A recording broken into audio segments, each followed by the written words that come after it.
ఎందుకంటే మన జీవితంలో మనం ఎదిగేంత వరకు తల్లి తండ్రి గురువు వీళ్ళ యొక్క ఆధ్వర్యంలో మనం గనక ఏదైతే వాళ్ళు చెప్పిన నిబంధనలు పాటిస్తామో మనకి సేఫ్టీ ఉంటుంది, లేకపోతే తెగిన గాలిపటం. దీనికి ఎగ్జాంపుల్ ఇలా సార్, ఇలా చెప్తే అని ఉంటుంది సార్. అదే క్రమంలో ఇంకొక కూడా మనం మోరల్ స్టోరీస్ కోసం చిన్న చిన్నగా చెప్తుంటాం. ఛాన్స్ చాయిస్ అని ఒక అతను శంభులింగం అంట సార్, అతని పేరు శంభులింగం. చనిపోయి యమలోకం పోతాడు. అక్కడ అతన్ని స్వర్గానికో నరకానికో ట్రాన్స్ఫర్ చేయాలి కదా సార్, అతన్ని పెండింగ్లో పెట్టారు. యమధర్మరాజు చిత్రగుప్తుని అడిగారు యముండా అని, ఎందుకై అతన్ని స్వర్గానికో నరకానికో ట్రాన్స్ఫర్ చేయకూడదు అంటే, ఏం లేదు ప్రభు, ఇతను 200 మంచి పనులు చేశాడు, 200 చెడ్డ పనులు చేశాడు, అందుకే కన్ఫ్యూజ్ ఏం చేయాలి అర్థం కాదు. అతన్ని అడుగుంటారు. అతను అంటాడు, నీకేం బాబు, నీకు స్వర్గం కావాలా నరకం కావాలంటే, నువ్వేమయ్యా నాకు చెప్పేది, ముందు స్వర్గం చూస్తా నరకం చూస్తా, ఏది బాగుంటే సెలెక్ట్ చేసుకుంటా, ఛాన్స్ వద్దు, ఛాయిస్ నాది. ఇప్పుడు చెప్పండి బాబు, మీకు ఛాన్స్ కావాలా ఛాయిస్ కావాలా? అంతే కదా సార్. ఒక అబ్బాయిని అడిగారు అదే క్రమంలో, బాబు ఇఫ్ యూ డోంట్ మైండ్ నీకు ఏం అవుతావు అని కోరితే స్టూడెంట్ అన్నాడు. అతను ఏం చెప్పాడంటే, సార్ 6 5 4 3 2 1 0 అన్నాడు. ఇదేంద్ర అంటే కౌంట్ అని చెప్పాడంటే, 6 మీన్స్ నాకు 6 డిజిట్స్ శాలరీ సార్, అంటే 6 అంకెల జీతం, ₹1,00,000 జీతం కావాలా. 5 నేను 5 వారానికి 5 రోజులు పని చేస్తా, 2 days రెస్ట్ తీసుకుంటా ఫ్యామిలీతో. చూడు సార్ ఎంత మంచి కోరిక. 4 4 చక్రాల కారు కావాలి. 3 3 bedroom ఫ్లాట్, ఒకటి నాకు నా భార్యకి, మా అమ్మ నాన్నకి, నా బిడ్డలకి. 2 ఒక అమ్మాయి ఒక అబ్బాయి. 1 ఒకే పెళ్ళాం. 0 టెన్షన్ లేకుండా బతకడం. చిన్నప్పటి నుంచి సార్, అందుకే ఏం చెప్తున్నాము, 10th class, intermediate first year and second year, ఈ 3 సంవత్సరాలు ఎవరైతే హార్డ్ వర్క్ చేస్తారో 30 సంవత్సరాలు మహారాజులాగా మహారాణిలాగా బతుకుతారండి. ఇది పెద్దవాళ్ళు చెప్పిందే. నేను చెప్తాను, ఏదైతే నువ్వు ఇష్టపడతావు అది నీకు వెనకటికి ఇన్స్టాల్మెంట్ లైఫ్ లేని బతకచ్చు కదా సార్, ఇన్స్టాల్మెంట్ లేని లైఫ్. అదే క్రమంలో ఇంకో చిన్న మోరల్ స్టోరీ ఉంది సార్. ఒకసారి యుఎస్లో చిన్న ప్రయోగం చేశారంట సార్. 100 మంది స్టూడెంట్స్ని క్లాస్ రూమ్లో కూర్చోబెట్టి వాళ్ళకి ఇష్టమైన స్వీట్స్ ఏమైనా రాసి ఉండరా బాబు అంటే, వాళ్ళు లడ్డు, గులాబ్ జామ్, జాంగరీ అని చెప్పి అంత స్లిప్పులు రాసిచ్చారు. వాళ్ళకి ఇష్టమైన స్వీట్స్ సార్, రకరకాలు ఉన్నాయి కదా సార్ ఇష్టమైన స్వీట్స్. అది తెచ్చి ఏం చేశారు వాళ్ళు, అది జడ్జ్ చేసి ముద్ర పెట్టారు. చూపు అంతా దేని మీద ఉంది సార్ ఇంకా పిల్లలకి, స్వీట్స్ మీదే. అప్పుడు పిల్లలు చెప్తారు, నాన్న దేని మీద ఉందిరా చూపు, స్వీట్స్, ఓకే రైట్, నీకు నచ్చిన స్వీట్ ఆడుంది. వాళ్ళు చేయి పెట్టారు, రే ఆగండ్రా అన్నారు. ఏమంటే 2 hours ఆ స్వీట్స్ ముట్టకూడదంట సార్. సచ్చిరా గొడ్డు, ఎవరైతే 2 గంటలు ముట్టకుండా ఉంటారో వాళ్ళకి మేము 1+2 ఇస్తాం అని చెప్పేసి డోర్ లాక్ చేసుకుని వెళ్ళిపోయారు. 2 గంటల తర్వాత వచ్చి చూస్తే, ఏమన్నా స్వీట్స్ ఉన్నాయా లేవంటే, లేవు సార్ అంటారు. సరే, అప్పుడు మన దగ్గర ఉన్న సబ్జెక్ట్ ఏంటి, 60 మెంబర్స్ ఎత్తుకొని తినేశారంట సార్. ఓహో, వాళ్ళు ఇచ్చే స్వీట్స్ కోసం మేము ఎదురు చూస్తుంటామా అని. 40 ఉన్నారు కదా సార్ బ్యాలెన్స్, దాంతో 30 మెంబర్స్ ఈ పక్క ఆ పక్క గిల్లుకొని తిన్నారంట. రిమైనింగ్ 10 వాళ్ళు స్వీట్ టచ్ చేయలేదంట sir. After 20 years what they are doing now అని చెప్పి సర్వేకి పోతే, ఆ 60 members they are doing ordinary life sir. ఆ 30% ఇల్లుకొని తిన్నటువంటి వాళ్ళు government salary and corporate salary. The remaining 10 వాళ్ళు ఎవరంటే, నువ్వు ఎదగడానికి ప్రపంచం కావాలి, ఎదిగిన తర్వాత ఈ ప్రపంచానికి నువ్వు కావాలి, కాబట్టి నీ కోసం ఈ ప్రపంచం ఎదురు చూసేటంత ఎత్తుకెదిగని చెప్పి శాలరీ కొట్టించుకునే విధంగా ఒక ఐఏఎస్ ఉండొచ్చు, ఐపీఎస్ ఉండొచ్చు, ఇండస్ట్రియలిస్ట్ ఉండొచ్చు, దమ్మున్న నాయకుడై ఉండొచ్చు, నాయకురాలై ఉండొచ్చు. Choice is yours. మీకు 60 కావాలా, 30 కావాలా, 10 కావాలా? చూడు సార్ ఎంత బాగా వింటారు సార్ పిల్లలు. అప్పుడు అందరూ మేము 10 సార్ అంటారు. అంటే మీ పని మీరు చేయండి, అంతే కదా సార్. మీకు కావాల్సిన చదువే కదా, చదువే. అందుకే శిల లాంటి బతుకుల్ని శిల్పంగా మార్చేదే విద్య, మనిషిని భగవంతుణ్ణి భాగ్యవంతుణ్ణి చేసేదే విద్య. సృష్టిలో ఇతరులకు ఎంత పంచినా మరింత పెరిగేది విద్య ఒక్కటే. రాజు రాజ్యంలో మాత్రమే పూజింపబడతాడు, విద్యావంతుడు ప్రపంచంలో ఎక్కడ ఉన్నా పూజింపబడతాడని చెప్పడానికి సార్. చాలా రాసినట్టున్నారు మరి, అంటే ఉన్నాయి సార్. చెప్పండి, అందులో బాగా నచ్చింది చెప్పండి. బాగా నచ్చింది స్వచ్ఛ భారత్కి సంబంధించి హైదరాబాద్లో ఉన్నటువంటి విశ్రాంత ఈఎస్ఐ అధికారి శ్రీ కేఎల్ కామేశ్వరరావు గారు సార్.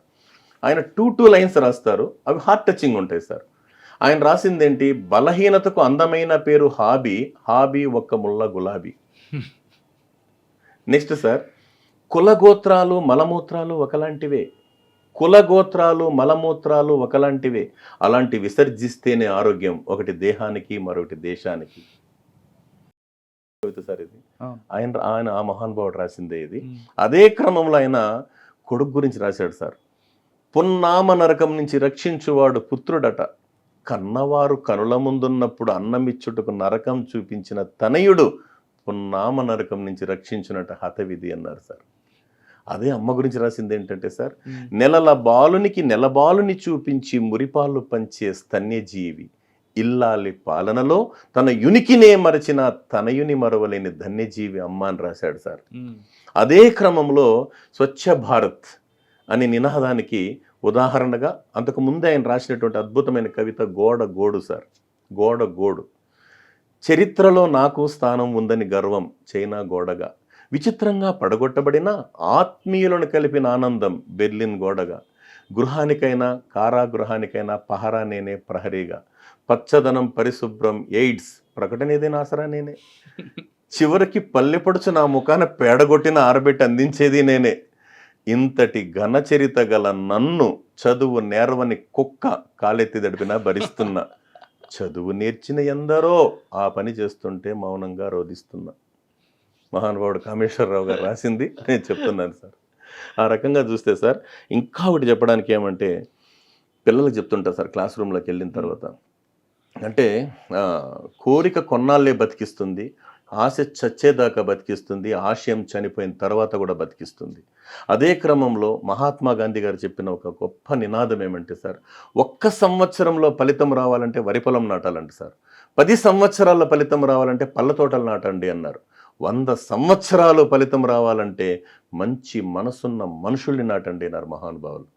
ఎందుకంటే ఒక్కొక్క ఆలోచన సార్ ఒక స్ఫూర్తినిచ్చే విధంగా ఒక మాట అనేటువంటిది ఎంతోమంది ప్రభావితం చేస్తుంది సార్. అందుకోసమే నేను ఇవి ఆ పెద్దవాళ్ళు చెప్పినటువంటి మాటలు నేను ప్రాక్టీస్ చేస్తూ ఉంటున్నాను సార్. అందుకే బాల్యంలో శిక్షణ, యవ్వనంలో క్రమశిక్షణ, వృద్ధాప్యంలో మీకు రక్షణ అని చెప్తుంటాం సార్. బాల్యంలో శిక్షణ, యవ్వనంలో క్రమశిక్షణ, వృద్ధాప్యంలో రక్షణ. అదే కామేశ్వరరావు గారు ఏం చెప్పారంటే నా నా నా అన్నాడు. 3 నాలుగు సార్. ఇదేం సార్ సింపుల్గా చెప్పారంటే, నడక నడత నవ్వు అంతేనండి సార్. నడక నడత నవ్వు. ఎంత మంచి పెద్ద పదం సార్ ఇది. కరెక్టే. www.com అన్నాడు. ఏం సార్ అంటే ఉమెన్ వైన్ వెల్త్ అంట సార్. ఉమెన్ మీన్స్ ఒకే పెళ్ళాం, వైన్ అంటే లిక్కర్ దూరంగా ఉండు, వెల్త్ అంటే కరప్షన్కి దూరంగా ఉండు. ఆయన చెప్పింది అంటే అది ఆయన బ్రాహ్మణోత్తములు చాలా చక్కగా మధ్య మధ్యలో చెప్తుంటారు నాకు. అంటే రామ్మూర్తి నా కవితలు ప్రపంచానికి చెప్పింది నువ్వే అన్నారు. అంటే సార్ మీరు నాకు పరిచయం కూడా నా భాగ్యనగరంలో అసెంబ్లీ డ్యూటీకి వెళ్ళినప్పుడు ఎవరో ఇట్లా కూర్చున్నారు సార్. ఇట్లా నేను రవీంద్ర భారతిలో మన కాంతారావు గారు మా గురువు గారిని ఐపీఎస్ ఆఫీసర్ని కలవాలని వెళ్తే, అంత సినిమాకి వెళ్తారు, నేను కళాకారుడు కాబట్టి రవీంద్ర భారతిలోకి వెళ్ళాను. అక్కడ సరే ఇట్లా జస్ట్ లైక్ అంటే సార్ చైర్ బాగాలేదు సార్, ఎవరు తెల్లబట్టేసి కూర్చుంటుంటే సార్ కాసేపు ఆగండి అన్నాను. ఏమంటే పేపర్ని నా దగ్గర ఉన్న రఫ్ నోట్ ఉంటుంది నా దగ్గర, అది చింపి పేపర్ని తుడిచేసి కూర్చోండి నేను. ఇట్లా చూశాడు. ఏమంటే ఈ భాగ్యనగరంలో ఎవరబ్బా నాకు ఇంత సేవ చేసేవాళ్ళు అనుకున్నాను. అది దైవ సంకల్పం సార్ అదని చెప్పాను సార్.